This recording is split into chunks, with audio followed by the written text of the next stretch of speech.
সহোদর ভাই এবং তাদের অপর এক চাচাতো ভাইকে রোজার মধ্যে মসজিদে কুপিয়ে হত্যার ঘটনাটি জনমনে, এলাকার মানুষের মধ্যে এবং দেশবাসীর মনে একটি নেক্কারজনক, ব্যাপক নেতিবাচক একটি সাড়া ফেলেছে। র্যাব ৮ CPC 3 মাদারীপুর এবং র্যাব ৪ সদর কোম্পানি ঢাকার সম্মিলিত একটি অভিযানে অদ্য ১২ মার্চ ২০২৫ তারিখ রাত্রি ২টা ৪০ ঢাকা জেলার আশুলিয়া থানাধীন চিত্রা সাহিল এলাকায় অভিযান পরিচালনা করে কাঁঠালতলা কেন্দ্রীয় জামে মসজিদ এলাকা হতে বহুল আলোচিত চাঞ্চল্যকর এই মামলার ১ নম্বর আসামি মোহাম্মদ হোসেন সর্দারকে আটক করতে সক্ষম হয়েছে। এছাড়াও র্যাব ৮-এর আরেকটি আভিযানিক দল CPC 3 মাদারীপুর থেকে একই মামলার অন্য আরেকজন আসামিকে শরীয়তপুরের পালং থানার আরিগাঁও এলাকা থেকে রাতে প্রায় একই সময়ে ২টার সময় আটক করতে সক্ষম হয়েছে। তো মামলার বিবরণ এবং অন্যান্য সূত্রে জানা যায়, মাদারীপুর সদর থানাধীন খোয়াশপুর ইউনিয়নের কীর্তিনাশা নদী থেকে অবৈধভাবে বালু উত্তোলন এবং ইজারা নিয়ে পূর্ব বিরোধের জোর ধরে গত ৮ মার্চ ২০২৫ তারিখে আনুমানিক 09:30 গ্রেপ্তারকৃত অভিযুক্ত মোহাম্মদ হোসেন সর্দারের নেতৃত্বে এজাহার নামীয় ৪৯ জন আসামি এবং অন্যান্য অজ্ঞাতনামা ৮০ থেকে ৯০ জন অভিযুক্ত আসামি দ্বারা যোগ সাজসে বিভিন্ন দেশীয় অস্ত্রপাতি নিয়ে ভিকটিম সাইফুল সর্দার, আতাউর সর্দার তাদের বাড়িতে আক্রমণ করে। তো এই আক্রমণের প্রেক্ষিতে এই ভিকটিম সাইফুল সর্দার, আতাউর সর্দার, তাদের প্রতিবেশী চাচাতো ভাই পলাশ সর্দার এবং আরও বেশ কয়েকজন তারা প্রাণ বাঁচাতে সেখানকার স্থানীয় মসজিদ সেখানে গিয়ে আশ্রয় গ্রহণ করে, সর্দার বাড়ি জামে মসজিদে। তো অতঃপর এই অভিযুক্ত আসামিরা তারা সেই মসজিদের ভিতরে ঢুকে অতর্কিত কুপিয়ে এই সহোদর দুই ভাই সাইফুল সর্দার এবং আতাউর সর্দারকে সেখানে জখম করে, পাশাপাশি পলাশ সর্দার সহ অলিল সর্দার, তাজেল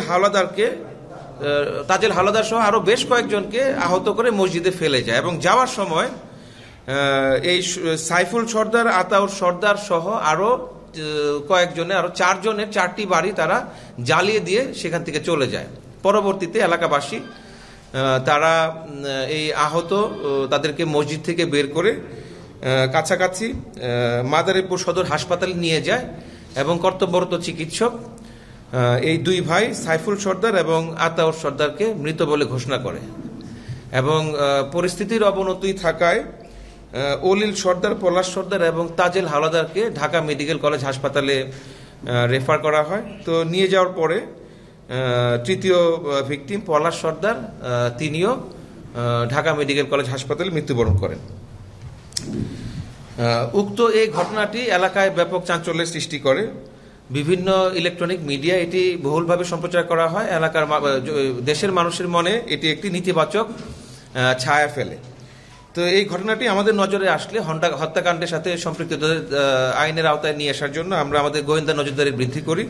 পরবর্তীতে আমরা আমাদের আধুনিক তথ্য প্রযুক্তির সহায়তায় এই আসামিদের অবস্থান শনাক্ত করি। তারা ঢাকার আশুলিয়াতে আছে এই ১ নম্বর আসামি এবং পরবর্তীতে র্যাব ৪ তাদের সহায়তায় আমরা ঢাকার আশুলিয়া থেকে গতকাল রাত ২টা ৪০ সময় এই ১ নম্বর আসামিকে আমরা আটক করতে সক্ষম হই।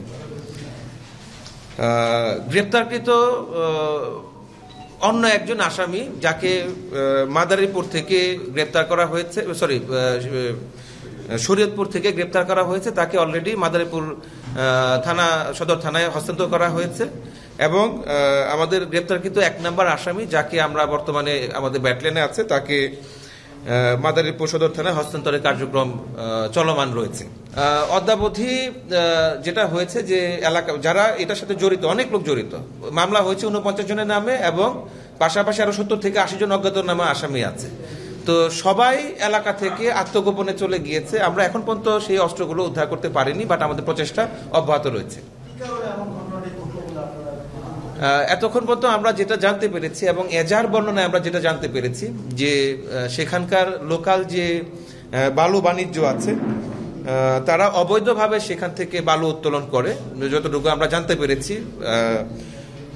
যে আপনার সরকার কর্তৃক ইজারাকৃত যে বালু মহলগুলো আছে সেখান থেকে বাইরে গিয়ে বা অন্য জায়গা থেকে এই বালুগুলোকে উত্তোলন করা হয়। তো এই ব্যবসার সাথে সম্পৃক্ত থাকার কারণে এবং ইজারা ঘটিত বিষয়ে এই তার অভিযুক্ত আসামি যে আছে উনি বেসিক্যালি ভিকটিমের আপন চাচা। তো এদের মধ্যে এই ঝগড়ার কারণেই এই ধরনের একটা হত্যাকাণ্ড সংঘটিত হয়েছে।